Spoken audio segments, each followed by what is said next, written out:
Welcome back to another episode of The Curious Consumer. I'm Nate. I'm Jenna. And we run a bi-weekly newsletter and media company called Express Checkout. We cover the latest in the world of consumer brands like food and beverage, beauty, skincare, and also retail news. We cover the trends and analysis, all about that space. And we're back with our weekly podcast, which is still crazy to me, talking about the latest in CPG. Yeah, we are. So exciting. There's always news. Just when I think there's not going to be news in this space, I'm like, we're nearing the holidays. How many more launches can there be? Wrong. They are packing it this week. It's a heavy week. It's a heavy week. And the first story I want to talk about is small but big. Lip care. I think it's a good way to describe it. Lip care. On multiple levels, that's a good way to describe it, actually. Yeah. And the category itself has become very big, but the catalyst for this conversation was that a former Goop VP, Jamie Holmes, launched her own lip care brand called Fell Beauty at Sephora with her first product, Kissy Lips. A lip, but also a cheek balm combination in a kiss lip shaped compact. Exactly. It is it's this little container that looks like lips. And that launch alone is not necessarily that interesting. But Nate and I were thinking about it, and it's just so indicative of a much larger shift that we've seen in skincare and beauty, and just a cultural moment that is happening around lip care generally. A lot of news outlets and stuff have been referring to this as the lipification of beauty. So it's this moment when apparently everyone's buying lip products, and we're seeing it even in the data too. I think it was the global lip care market hit $2.4 billion in 2024, but it's projected to reach $3.48 billion by 2030. So wow. The growth is pretty enormous right now. And it's not just that shoppers are buying just one kind of lip product. 40% of women aged 18 to 34 are now using 4 or more lip product types. So there's something happening here. Oh yeah, they're putting together these wardrobes of lip care, just like with fragrance, where people are building wardrobes of fragrance. They're doing it for lip care as well. And I think it's a mix of, there are a lot of different brands out there. People want to try them. They have different ingredients. They have different colorways. It's not sneakers. Different tints, and also there's different virality cycles of yes. The Rode peptide lip serum going viral for their phone case, or the Summer Fridays ones, or the Eat 'em one, or Tower 28 had one that went viral. Everybody has one. It's no longer just the EOS lip ball that's on your desk. There's so many. And that's a throwback. Right? And that one's still popular, and that brand is still pumping out products. People really like their body lotion, I saw online. But one of them is just, there's a lot of opportunity for these brands to go viral. Yeah. I mean, lip products are one of those things that is used daily and habitually. Yeah. So it does really, really well on platforms like TikTok, where the lip combo hashtag is one of the most popular beauty hashtags. Everyone's sharing what they're putting on their lips. And I think part of that is because since the dawn of the internet, there have been makeup tutorials, but that's kind of evolved more into just get ready with me videos, have been viral now for a long time. And slathering on some lip balm has become part of people's habitual skincare routine. But what's different about it from other skincare products is it's actually accessible. So while a serum can cost you easily upwards of $70, a lip balm, some of these, the Summer Fridays lip balm, which is a really popular one amongst the youths, is I think $20 at most retailers. And a lot of them are around $18 to $20 for these nicer ones. But then you can get a $5 to $7 one like Starface, which is a skincare acne patch brand, actually recently launched a lip balm that I've been obsessed with. That's $7. Yeah. And so when something is that approachable, but also is part of this coveted skincare routine moment, it does really well with young consumers. It does really well with impulse shoppers. And it's a really great entry point into a skincare brand that you want to try out, but you don't want to dish out $70. Right. And there are other brands that traditionally Mm-hmm. haven't had any lip care. There's a hair care brand that launched Do. they launched, so they have hair serums and they also have shampoo and conditioner, but they also just launched a lip serum as well. Yeah.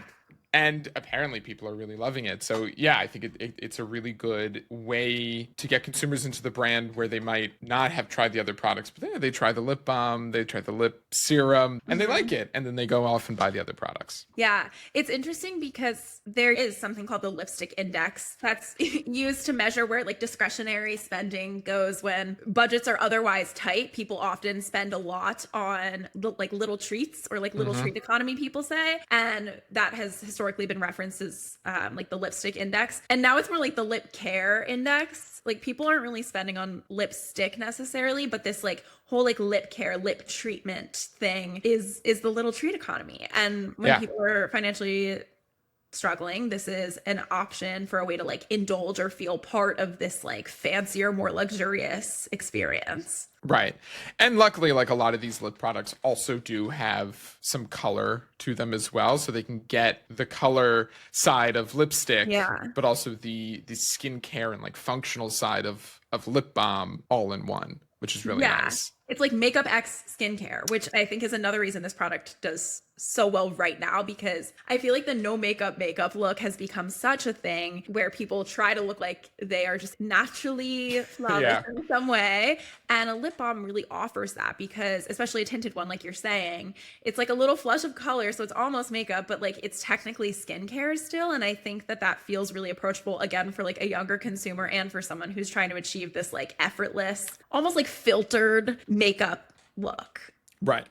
And then the other side of this, like why this is becoming so Mhm. popular, is from the business end for the brands, where these are relatively low cost products to make, Mhm. usually high margin and high impulse, which is the holy trinity.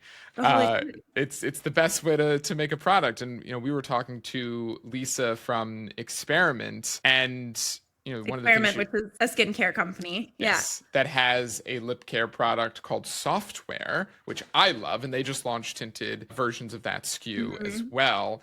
And one of the things she was also saying was helps increase repeat purchases and encourages people to also buy multiples to try the different flavors or Yes. tints. And from the brand side, you want to figure out ways to increase purchase rate and get Mhm. people to buy more and also get people to try your product as well. Yeah. So I mean, it's getting people to try more, but it's also really easy for them to just slightly change the shade of a product Right. that they already have the base for, or slightly change the scent of a product that they already have the base for. So from the business side, it's like really easy to innovate slightly and enough for them to capture intrigue. And from the consumer side, there's all of this new innovation and it's like a collectible almost. It's like how many different flavors of this collection do you own? And that's like a status symbol in a way. Especially with some of these brands that have these fun flavors. I know like a lot of Rhodes marketing was this really like sensory imaging, like a cinnamon bun with like a lot of like gooey icing on it. And it's not advertising for a cinnamon bun, it's advertising for a cinnamon bun lip balm. And that like multi-sensory experience is like, well, okay, I don't just want to try this lip balm. I want to have an experience with this. And then I want Right. to try the other flavor. And I think this might be out there. But I have a guess that all of these like very indulgent sweets flavors are probably doing a little bit better in our GLP-1 economy, where it's like if I'm not eating my sweet treat, I want to lick it off my lips. I guess. I don't know, but I swear there's some correlation It's here, probably part of the equation here. I wouldn't be right? surprised. No, I wouldn't be surprised if that is part of it. Like it does scream a little of the negative sides of diet culture. Um, Mm-hmm. I wouldn't be surprised. I remember when I was a kid, my dad in particular loved the chapstick smoothie flavors. I Do you remember totally remember those? those. Of course Hmm. I do. Of course I do. Also, when chapstick collabed with like every soda, like the Oh Coke my chapstick was God, so Dr. good. Pepper, Yeah. 7 Up. It was everything. Lip It was smackers. It was lip smackers. lip smackers. Yeah. Yeah. I remember I used to buy that at Claire's too. Claire's always had Wait, I some of the love fun the scented image of ones. little Nate entering a Claire's. They had great candy at Claire's. That's so funny. And I little love that. tchotchkes. I used to Little go downtown Westport. I would get some Claire's. It was great. That's you and me both. You and me both. That's amazing. Yeah. But yeah, I think to close out the lipification conversation, I mean, this is going to be interesting because if now we're at a place where it feels like every brand, every skincare brand, now we have hair care brands, whatever, are all launching their version of a lip product. So Yeah. which are the ones that are going to stick around and what's going to be enough to capture and maintain consumer interest? Because I even feel like a few years ago, Laneige sleep masks were like the lip product. And we've already kind of seen them phasing out a little bit in favor of the Summer Fridays and the Rhodes in these like really satisfying tubes. Like, where are we going to see this go? And how are brands going to continue to stand out when it's now debatably a little oversaturated? A little bit. I want to talk about another potentially saturated space that we've talked about before in this podcast, energy drinks. There's so many. Yeah, there's so many. And there's another. So Alex Cooper, who many know from her podcast, she launched Unwell Hydration last year and has just rebranded it to Unwell Beverages because they are officially launching a line of energy drinks called, you guessed it, Unwell Energy. Clever name. So it's going to have 150 milligrams of caffeine, green tea extract, biotin, and a little sugar.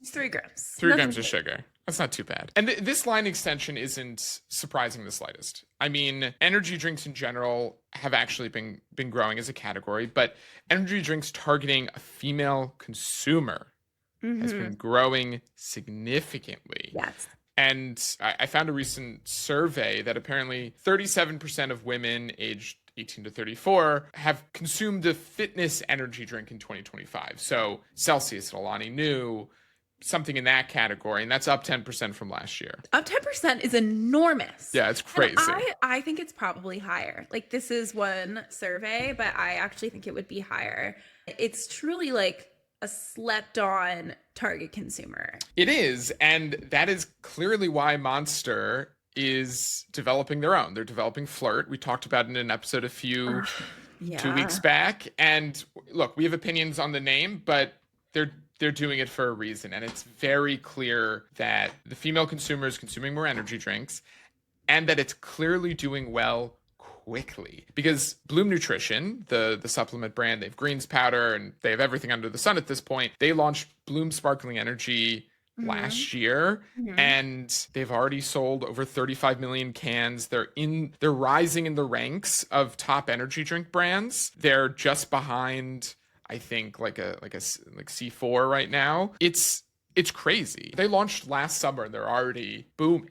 And obviously, there's Alani Nu, which Celsius acquired this year for almost $2 billion. And Alani Nu is also rising in the rankings. I mean, over a 13-week period ending in November of 2025, they did about 400 million in sales. That's a 52% increase from a year ago during the same period. Crazy. It is absurd. And Alani Nu is arguably, I think, after Celsius sort of grew in the rankings, Alani Nu is another one that's really brought in a big female consumer demographic. Yeah. And we had a whole podcast called Energy Drinks Are for the Girls. Yeah. It's worth going back and maybe listening to that.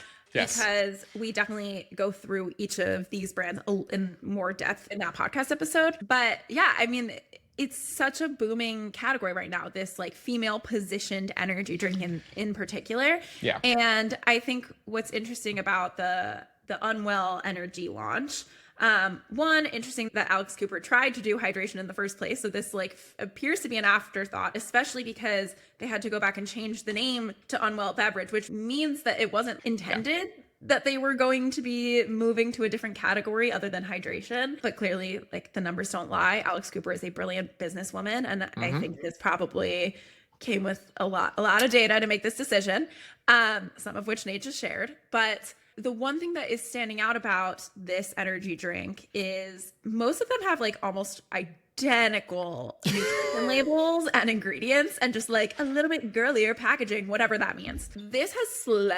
slightly different ingredients. The thing that's standing out to me most, and we're gonna talk about sweeteners more later in this episode, is the sweeteners in this. So even Bloom Nutrition, which has like a facade of being like all natural, better for you, uses sucralose, which is a sweetener that's in a lot of zero sugar beverages, but a lot of more like natural shoppers don't love sucralose. Whereas Unwell Hydration appears to be using actual cane sugar. So there's 3 grams of sugar in this, and stevia, which is a more like natural sweetener or sugar alternative.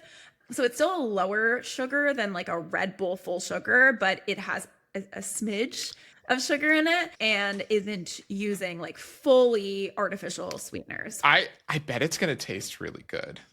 I actually do think it'll taste good. I often find that brands that mix like cane sugar and some kind of natural sweetener, it's good. The blend of sweeteners I think is really smart. But I'm excited for the Unwell. I posted it to my story and you got some comments or like, what is this brand doing? I actually think energy drinks is going to do really well for them. Yeah. I think the hydration product was a little confused because I think that actually had a little caffeine in it. Some of their SKUs had protein. It didn't really quite have a zone of influence. It didn't really have like an audience that made sense necessarily. And I think energy is very clear. As a functional ingredient, caffeine has a very clear use case. Yes. It gives you energy. There's no conflicting it with anything else. There's no confusion. You know what you're getting. So to sell this, it makes a lot of sense. And then I think the added cane sugar, there might be some people being like, what is this? But I bet it's going to taste good. It's not that much sugar. You're drinking an energy drink anyway. So it's like energy drinks can't be that great for you. I think you're totally right. It's a much clearer thesis than the other brands or the other lines in the Unwell brand. And people know what they're getting. And I think I'm just really fascinated that like the one call out on the package, like the main call out on the packaging for these drinks is no artificial sweeteners. It's not how much energy it is, which it is a little bit lower than like a Monster. It's 150 milligrams of caffeine. It's not that. It's not like added B vitamins, which it does actually have. And a lot of brands like to tout that. Yeah. It doesn't even say like the biotin on the front. It's no artificial sweeteners. So I do think that there's gotta have been some market research that showed that that's one of the things that female energy drink consumers are looking for and haven't been able to find. And because of that, and this isn't just like a celeb-backed drink that's relying on the fact that it's celebrity-backed to be different. It seems like there is actually a smidge of product differentiation. So it might actually do really well. And her audience is so obsessed with her. Like, I don't know about the hydration drinks. Like maybe just didn't have enough like differentiation to pull, but I do think if her consumers are already drinking it in Alani Nu, they will be happy to switch over. Or they're just trying to emulate her like boss woman owns multiple businesses vibe, and they're like, I need energy to get me through the day to be an Alex Cooper in my day. Right. Right. It's clearer. It makes more sense to me. So 100%. That's exciting. Yeah. Honestly, if Unwell wanted to expand into some of the categories that Bloom is expanding into, I could see it. I could see it. The name's kind of good. The name is Unwell. Also being a wellness product is so fun. Yeah. It's like ironic enough. It's like a little self-deprecating. Yeah. I really like that. Yeah. It's good. I mean, it also feels like she's trying to take ownership of this like wellness category and make it a little bit more irreverent and more mindful in a way where it's like, you can be like normal and fun and also have a wellness side to you. You don't have to be super crunchy and in Austin. Whoa, watch it. Yeah, no, I completely agree. It's a more approachable entry point to wellness. So speaking of wellness products, Oreo has just launched a zero sugar cookie in their regular stuff and double stuff. So obviously Oreo's had some like healthier products in the past with the Nabisco Oreo like chips, the 100-calorie bags. Oh my God, I forgot about those. I know. But this is an Oreo and it's zero sugar, and the internet, or at least some like health nuts on the internet, have opinions. What's new? So people seem to not like sugar alcohols. People seem to not like sugar alcohols when it slaps them in the face. Otherwise, they don't seem to like, I feel like there's something so interesting to me about how people are attacking Oreo right now. The zero sugar label, ingredient label, is pretty much the same ingredients, except instead of sugar, obviously, it is maltitol and sucralose. There are 3 different sweeteners instead of sugar. Everything else is kind of the same. And now everyone's coming out and being like, this is a chemistry lab ingredient list. What did you think Oreos were? Who knows? Are also an ultra processed food. And I feel like because this was a loud launch in some ways, people came out and attacked it. But the brands that we kind of consider health food brands in a lot of ways a lot of them are using these sweeteners also. Like, I was curious and I looked up what Bear Bells uses to sweeten their protein bars, and it's maltitol and sucralose, like literally the same thing. And we don't hear the same like people coming out being like, this is a crazy chemistry experiment and how could Oreo launch, you know, like it has more of like a health halo around it when it is in a category that was supposed to be better for you, which if anything, I think that should be criticized more as opposed to a category that is already like we already think of cookies as indulgent. If there's a zero sugar option, it's still indulgent. The messaging around that is still like only have 2 or 3 in a serving and you'll probably be fine, as opposed to criticizing brands that have this health halo around them because they're a protein brand using the same sweeteners. I just don't get that logic. The other thing I saw around Oreo Zero Sugar cookie launch was that there were 2 like more health focused content creators who basically said, hey, be careful about eating these because you might end up in the bathroom for a while, because sugar alcohols for some consumers, not all, might be poorly absorbed in the small intestine, so it can lead to a gassy day for you. This video, this guy was like pleading, and this video had like 1 point something million views, pleading. People was like, hey, you're gonna poo. Like, okay, where was all of this? All of the other products that have been using artificial sweeteners forever. If anything, I love that this product exists because there are consumers who can't have sugar and probably couldn't have Oreos.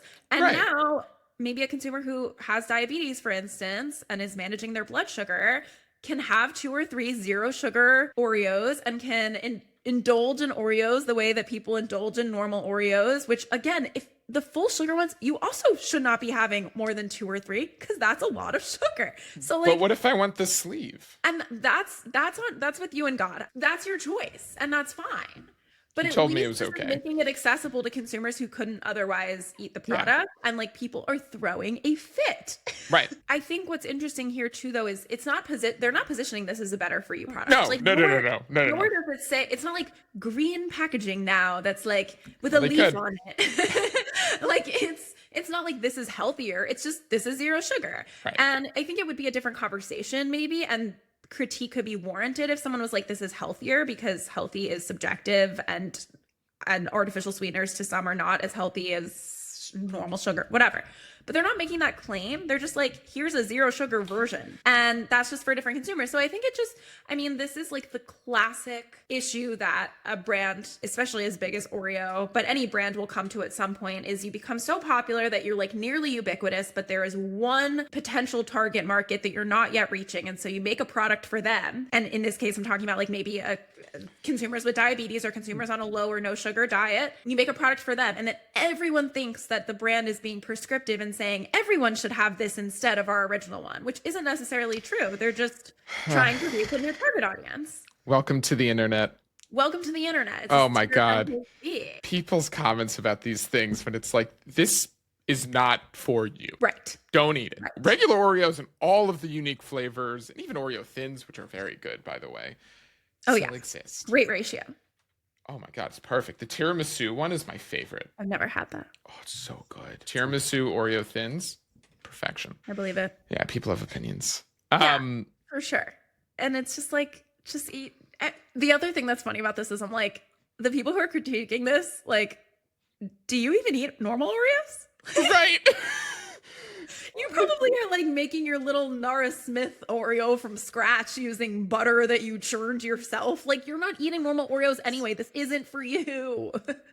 Everybody has to have an opinion on other people's things. All right, let's move on to our next story. So this week, along with I think every week for the past like decade, there have been Yeah. supplement launches. But this week in particular is very interesting because there were two supplement launches at opposite ends of the spectrum. Yes. So our first one was the Allbirds co-founder Joey Willinger launched Biologica with his wife Liz.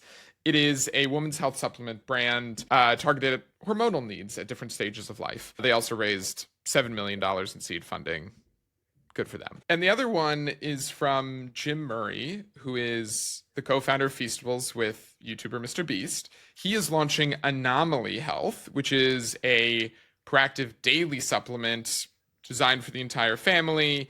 And it has some interesting ingredients, right, Jenna? Well, interesting is really just one. So apparently the three main ingredients of this multi-use supplement, I was about to say multivitamin, but it's more than multivitamin. The three main ingredients of the supplement are probiotics/prebiotics, some minerals and vitamins, and colostrum.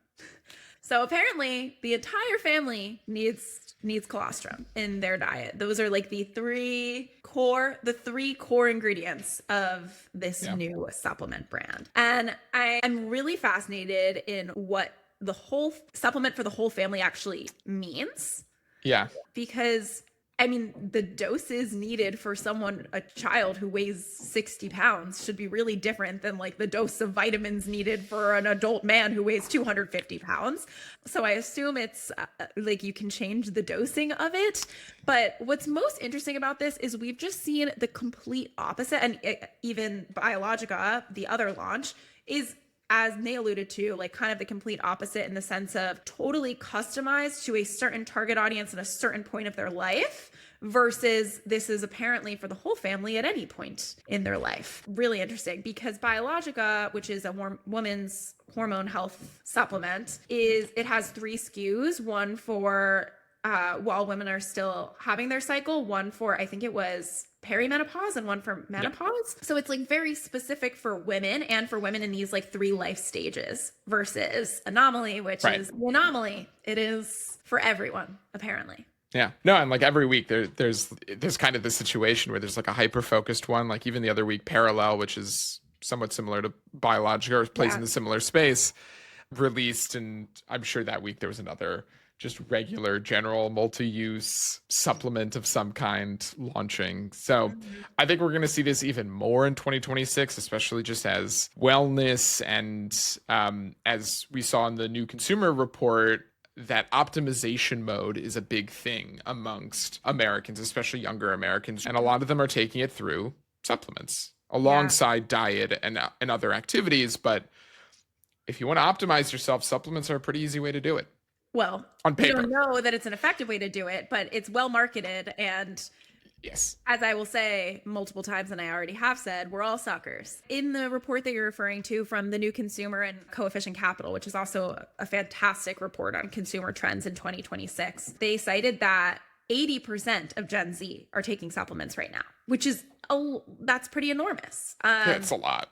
So I was kind of interested in digging into that too, and they had some stats around that as well. 32% of those who are taking supplements describe their routine as like more targeted. So they're taking, it said 2 to 4 specific items for specific goals. So that would be something more like on the Biologica end of the spectrum, whereas 39% are sticking to a single multivitamin. So that would be more on this anomaly side of the spectrum. So it's still like 32% versus 39%.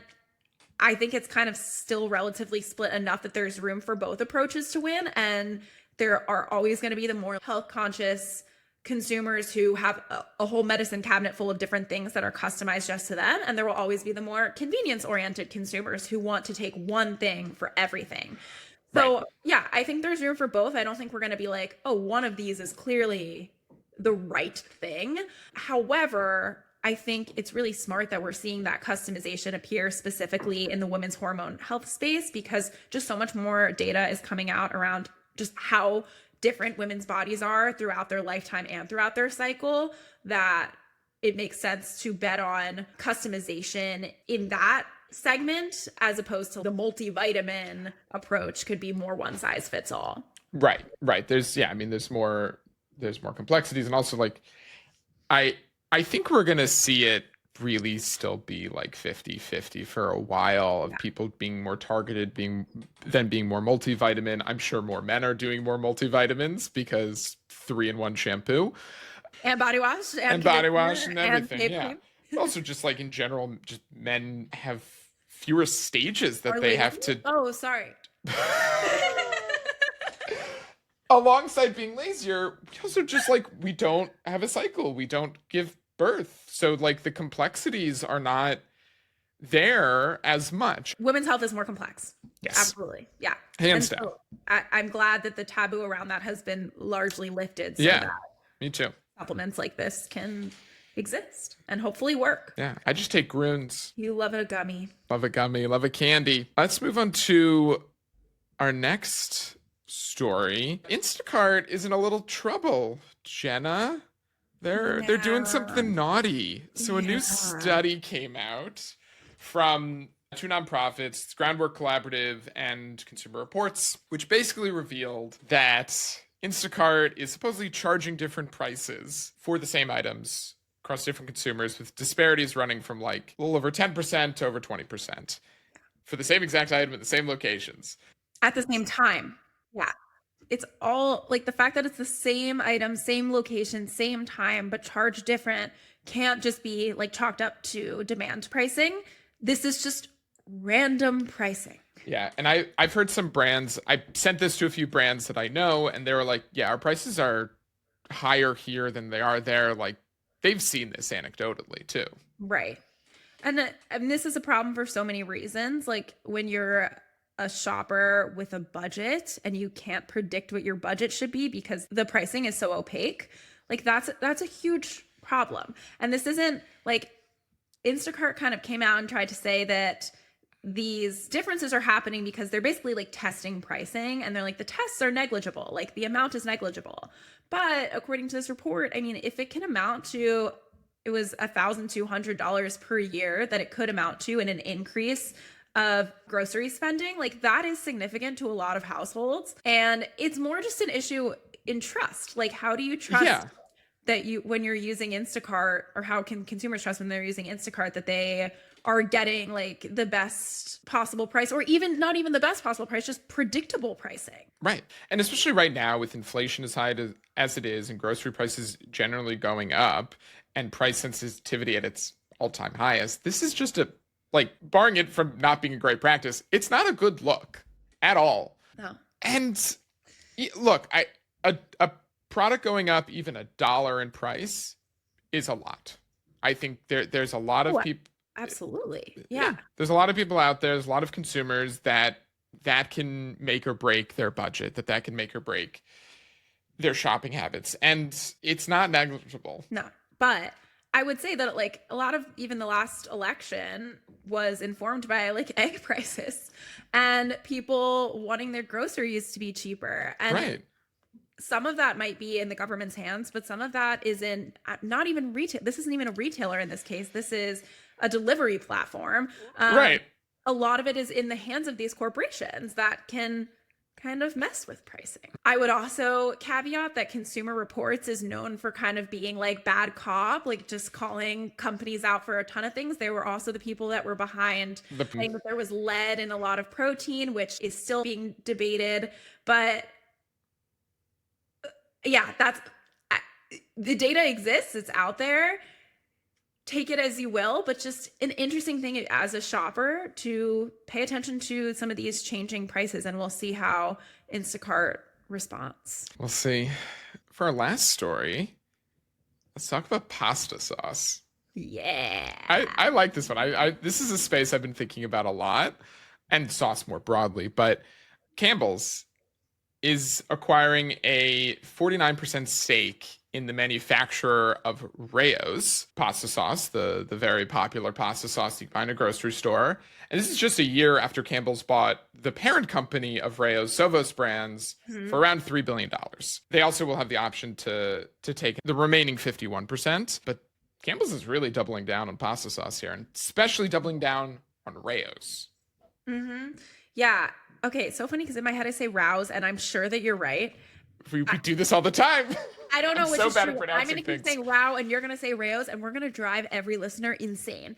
So Rouse has seen a 400% revenue increase since 2019, which is enormous. And half of US households purchased it in the last year. So pasta sauce is having a moment.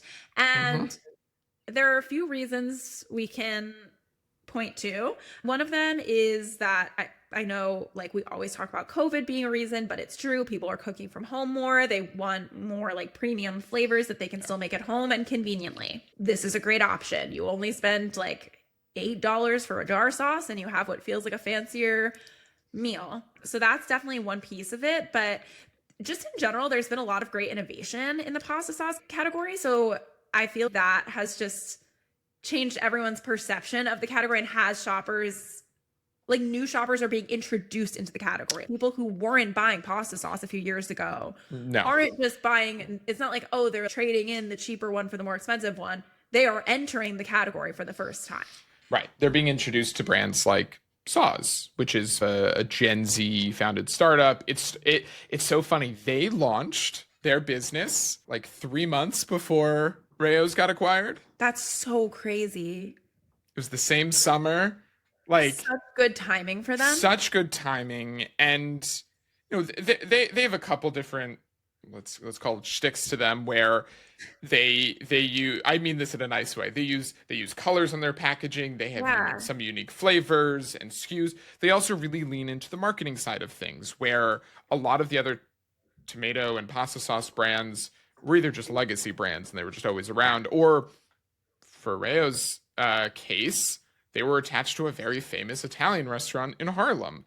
So they had a lot of built-in brand awareness already, but Saws was coming onto the market and grew very fast. They raised a bunch of money. They're in every Target. They're in a lot of different retailers across the country. Yeah. I saw them in Anthropologie this holiday season. That's so crazy. In the cookware section. Still, yeah. Yeah, it has beautiful packaging that, like, those colors did not exist in that aisle beforehand. No, it really stands out. And I think they've done a very good job at introducing the space to a younger audience. And then, look, there's a ton of brands and a ton of really good brands out there right now. Even more of this restaurant to retail pipeline, like brands like Carbone is coming up in the space a little bit. And there's Saws, there's Monty's, there's Yo Mama's, which is a fun, I like that. Yeah. I like that one. Truff is a tomato sauce brand. Right.